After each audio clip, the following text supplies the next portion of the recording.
tukin sing zon ni som ni pahnih zing dar li le minute som pahnih a lirhing a khan hei chong tui khua thasiam a seno nei na chong tui lama tanga kan lon na kham ko chu lirhing in aron soi chima kong te po aron dang nein lungtlak na te po a khuar na salhom khop maya a soi na khopa thasiam a seno nei na tlang a chime mo kan tia ama ro chu kan han ena alo la oma kan lom khop mai helai zon hi aron lum thak na ni hloma thing te po eng mo chen chu lian tak tak hei lo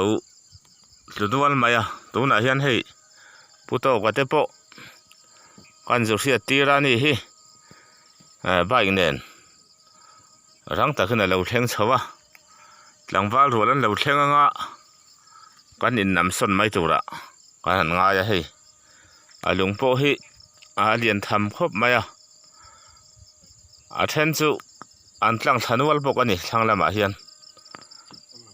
tukin sing ah hian chong tui lirhing ah chuan lirhing hriat ah chuan alat na ber ani helam a po hon khuta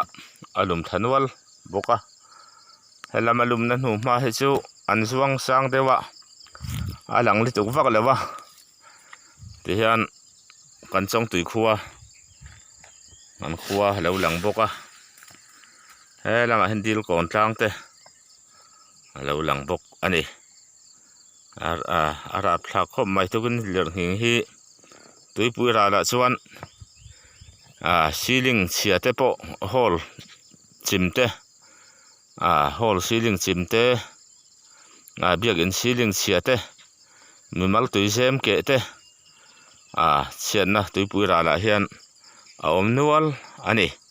ti kha khwale tui hmun hrang hrang a om te hriata kan ron report ani